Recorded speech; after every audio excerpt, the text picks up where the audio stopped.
कि तब रावण सोचे बड़ बंका। रावण ने हृदय में विचार किया कि तुमसे हमारे कुल का नाश लिखा है और तेरे साथ मेरा विवाह भी नहीं लिखा है, लेकिन मैं ये वचन ले रहा हूं, प्रण ले रहा हूं कि तब रावण सोचे बड़ बंका। औ होई न ब्याहु देखैबे तोई। आज विवाह कर तुझे डोली में बिठाकर तो नहीं ले जा सकता हूं, लेकिन मैं ये वादा करता हूं, ये प्रण ले रहा हूं कि तुझे एक बार लंका अवश्य ले जाऊंगा। ये रावण ने प्रण ले लिया, पुनः आकर अपने आसन को ले लिया। जब आज आकर अपने आसन को ले लिया, अब महाराज जनक जी बेचारे बड़े बेचैन, लेकिन जानी काउन नाय कि इसमें सब खेल तमाम हुई। रावण सब कुछ जान गया किसमें क्या होने वाला है। उसी समय अब दशकंधर रावण वहां से चला आया।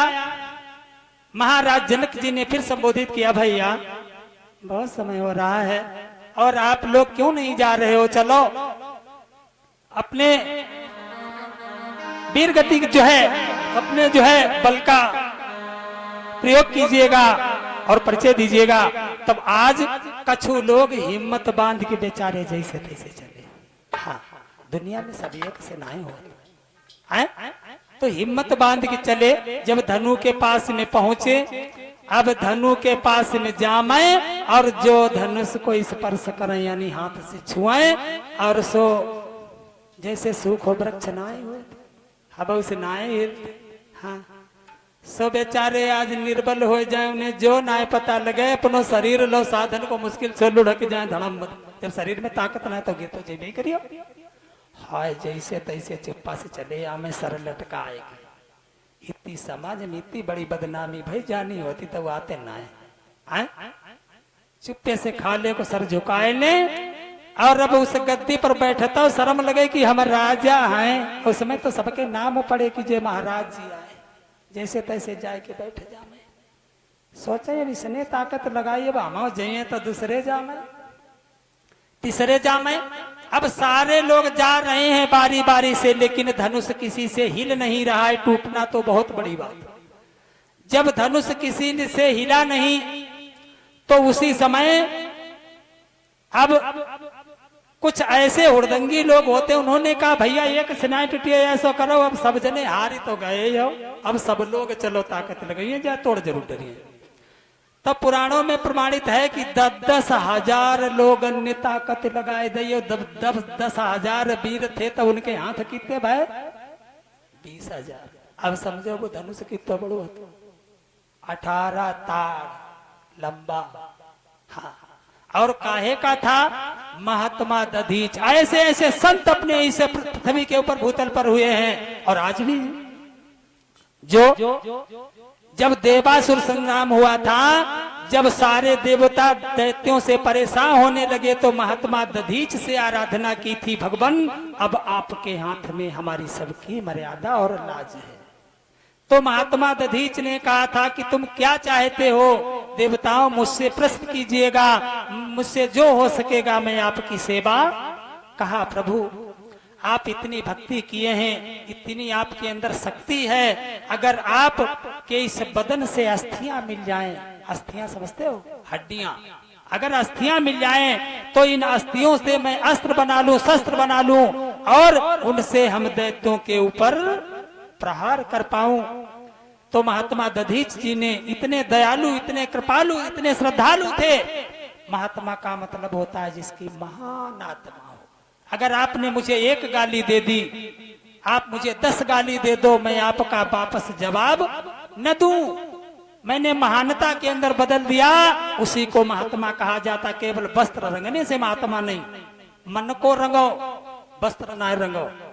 और अगर एक किसी ने गाली दी और आपने पलट के 2 जवाब दे दिए, तो फिर एक मूर्ख और सज्ञान में अंतर क्या, फिर तो दोनों मूर्ख है ना। हाँ, महात्मा का मतलब होता है जिसकी महान आत्मा होती है। तो महात्मा दधीच जी ने कहा भैया आप जो चाहो मैं देने के लिए तैयार हूं, तत्पर हूं, मुझसे मांगिएगा। तो देवताओं ने कहा प्रभु अगर आपकी अस्थियां मिल जाएं तो हमारा कल्याण हो जाए। बोले ठीक है, मेरी अस्थियां निकाल लीजिएगा। तो उसी समय आज देवताओं ने महात्मा जी के सारे बदन को चीरना प्रारंभ कर दिया, और जब चीरना प्रारंभ कर दिया तो उनके नेत्रों से दर्द से अश्रु छलके, उनके दर्द हुआ। तो उसी समय भगवान शिव ने उन्हें एक वरदान दे डाला। कहा कि हे ऋषिवर, आज आपकी अस्थियों से हमारे सारे देवताओं का कार्य सफल होने जा रहा है। मैं उन दैत्यों से पराजित हो रहा हूं। जाओ, मैं आपको वरदान दे रहा हूं कि आज मैं आपको कष्ट दे रहा हूं, जो आपके इस बदन को चीरकर अस्थियां निकाल रहा हूं, और इनका मैं जाकर के धनुष बनाऊंगा। तो आपकी ये प्राण शक्ति, प्राण आत्मा जब तक इनके अंदर निवास करेगी, जब तक पार ब्रह्म परमेश्वर दीन बंधु करतार स्वयं अपने हाथों से आकर के आपका कल्याण करेंगे, आपका उद्धार करेंगे। और जब तक आप इस शक्ति के बल से अपनी प्राण आत्मा जो है इसमें स्थिर रखिएगा। इसीलिए ये भगवान का मतलब शिव वरदानी धनुष कहा गया था कि शिव का वरदान था कि इस धनुष को कोई भंजन नहीं कर पाएगा। केवल भगवान नारायण हरि का जब अवतार होगा तो ऐ ऋषिवर आपका कल्याण होगा और आपका उद्धार होगा।